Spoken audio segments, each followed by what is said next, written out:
शुक्र अदा करें कि कल जीत गए। पहला शुक्र अदा करें कि हम कल का मैच जीत गए। देखिए बार बार कहता रहा हूँ, पहले भी कहा कि ये जो लड़के खेल रहे हैं इनकी गलती है भी और नहीं भी, क्योंकि ये एक ऐसे सिस्टम से आ रही ही लड़की है ना जो आपकी डोमेस्टिक, तो हम बार बार बात करते हैं कि डोमेस्टिक क्रिकेट जो ग्रास रूट लेवल क्रिकेट है उसको बेहतर करने की ज़रूरत है। ये इसी सिस्टम के तहत ही ये लड़के आए हैं और मैं समझता हूँ कि कल का जीत अच्छा हुआ, जीते, अच्छी टीम थी श्रीलंका। अगला मैच भी बहुत इंपॉर्टेंट है क्योंकि बांग्लादेश ओवरऑल बहुत अच्छी क्रिकेट खेल रही है, बहुत सेंसिबल क्रिकेट खेल रही है। तो मैं समझता हूँ कि अच्छी टीमों के खिलाफ आपने बैटिंग में भी परफॉर्म करना है, बॉलिंग में भी करना है और फील्डिंग में भी करना है।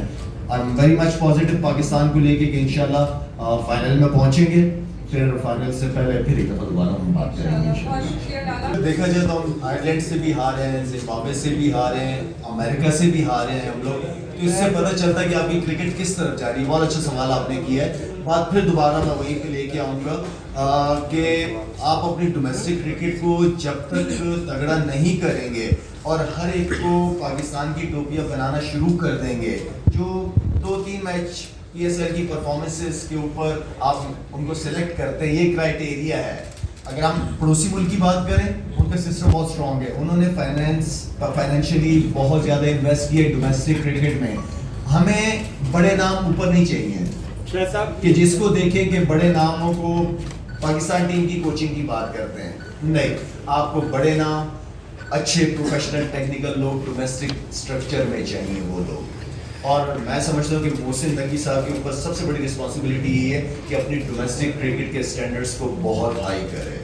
जो हमारा दौर था हमारी डोमेस्टिक क्रिकेट का, उस वक्त फर्स्ट क्लास खेलना ज़्यादा मुश्किल था कंपेयर टू पाकिस्तान की खेलना। तो हमें अपने स्टैंडर्ड्स को दोबारा वापस लेके आना पड़ेगा। हो सकता है जब आप कोशिश करें कि जो जिनका शो है वो ये शो को चलाए तो बेहतर है। उन्हें अल्लाह ताला ने हर एक को उस हिसाब से बनाया। इंशाल्लाह ऐसा नहीं है कि बिल्कुल नहीं हो सकते। आप स्टार्स बनाते हैं, मैच विनर्स बनते हैं, जो काम यही है। आम बंदे को एक टैलेंट तो है, अब उस टैलेंट को हाई लेवल पे ले जाने के लिए डेफिनेटली आपको क्रिकेट एकेडमीज का काम होता है, उनकी ग्रूमिंग, उनके स्किल्स के ऊपर काम करने के लिए। तो बात यह है कि आपको हर जगह एकेडमीज का बनाना और एकेडमीज के अंदर प्रोफेशनल लोगों को लेके आना, ये सबसे बड़ी जरूरत है। वहीं से शुरू हो रही है। अगर आप देखें, हाथ ना मिलाना, आपने प्रेजेंटेशन में गए, आपने प्रेजेंटेशन को इंडिया की पार्लियामेंट बना दिया, तो हमें शुरू तो आपने की है ना। तो मेरे ख्याल में हमेशा क्रिकेट और पॉलिटिक्स को दूर रहना चाहिए। और हमारे पाकिस्तान इंडिया की कोई पहली दफ़ा तो जंग नहीं हुई, इससे पहले भी जंगी हुई है, लेकिन ऐसा नहीं हो कि शाहिद अफरीदी ने किसी से हाथ नहीं मिलाया हो या क्रिकेट ना खेली हो। तो आई थिंक ये चलती रही है। लेकिन मैं फिर कहूँगा कि जो इस वक्त बदनामी का बायस मोदी हुकूमत रही है पूरी दुनिया में, क्योंकि इंडियन लोग हर जगह मुलाकात होती है, बहुत अच्छे लोग, बहुत पढ़े लिखे लोग भी, ऐसी बात नहीं है। सिर्फ ये मैं समझता हूँ कि मोदी जो इस वक्त ग्लोबली इंडिया को जो जिस तरीके से दिखाया रहा है वो बहुत नेगेटिव सोच।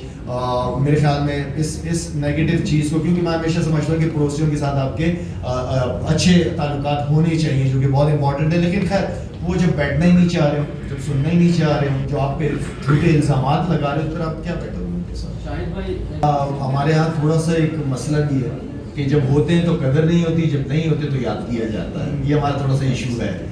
जब आप किसी को मौका दे देते हैं तो फिर आपकी कोशिश होती है कि उस टीम को सपोर्ट किया जाए। हमने पास्ट में भी उनको मौके दिए गए, हम समझते थे कि उनसे बेहतरी आएगी या पॉजिटिव, लेकिन जो इस वक्त जो कंसिस्टेंसी, क्योंकि आपके बैट्समैन के अंदर नहीं है। पहले दिन से मैं कह रहा था जब एशिया कप शुरू हो रहा था कि मुझे अगर कोई लीग पॉइंट नजर आ रहा है वो हमारी बैट्समैनों की कंसिस्टेंसी है। मैं समझता हूँ कि जो इस तरह इस वक्त प्लेयर खेल रहे हैं, आई थिंक अगर इसी तरह खेलना तो फिर तो बाबर को भी होना चाहिए था, रिजवान को भी होना चाहिए था। नसीम शाह को मैंने बहुत मिस किया है, जिस तरह की कंडीशन थी। मेरे ख्याल में शाहीन के साथ नसीम शाह का पेयर बहुत आउटस्टैंडिंग परफॉर्म करता। नसीम शाह को मैंने ऑनेस्टली, अगर किसी को मैंने मिस किया तो नसीम शाह को मैंने बहुत मिस किया। देखिए, जो फाइनल, अच्छा सवाल किया आपने, जो फाइनल है वो तो लग गया ऐसे रहा। इंशाल्लाह बाकी ऊपर वाले के क्या प्लान है मुझे नहीं पता, लेकिन फाइनल इंडिया के साथ देखिए, बड़ी टीमों के खिलाफ आपको बैटिंग, बॉलिंग, फील्डिंग तीनों चीज़ों में परफॉर्म करना पड़ेगा।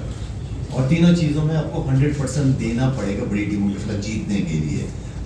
तो मेरे ख्याल में हमारे जो लड़के हैं कोचेज वहाँ पे गए हैं, जिस तरह इस वक्त खेल रहे हैं वो खेल उस लेवल का नहीं है। ठीक है, श्रीलंका वगैरह, ओमान वगैरह के खिलाफ तो आप जीत जाओगे, लेकिन बड़ी टीमों के खिलाफ खेलने के लिए आपको इन तीनों एरिया में आउटस्टैंडिंग परफॉर्मेंसेस देनी पड़ेगी तब आप जीतेंगे।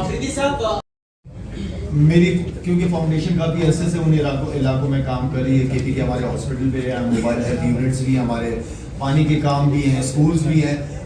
मेरा जो रोल है वो ये कि मैं जाता हूँ, विजिट करता हूँ, लोगों से मिलता हूँ, जहाँ पे पानी के इशू होते हैं।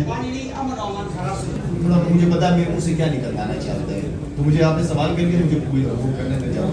अमन व अमान, मैं अमन व अमान जिनकी जिम्मेदारियाँ हैं उनका काम है, मैं जाता हूँ वहाँ पे, उनकी जो तकलीफ़ें परेशानियाँ हैं उसमें मैं अपना रोल अदा करता हूँ, चाहे वो सेहत हो, चाहे उन बच्चों की एजुकेशन हो, चाहे वहाँ पे पानी के मसले हो, वो उनके लिए मैं करता हूँ। हाँ, कोई अमन व अमान यहाँ पे कोई बैठे हुए हो बड़े, आप उनसे ये सवाल करें, वो सही तरीके से जवाब, इन्फॉर्मेशन, क्योंकि सोशल मीडिया की वजह से बहुत सारी नेगेटिव इन्फॉर्मेशन भी शेयर होती हैं, बहुत सारी नेगेटिव। बहुत सारे जो लोकल्स हैं तिरा के अंदर, उनसे मेरी बात हुई है, वो कुछ और कह रहे हैं, सोशल मीडिया कुछ और कह रहे हैं, मैं आपको क्या जवाब दूँ इस पे? तो बेहतर ये कि कोई ऐसा बंदा बैठा हो, कंसर्न बैठा हो, इंटीरियर मिनिस्टर साहब बैठे, उनसे आप ये सवाल करें।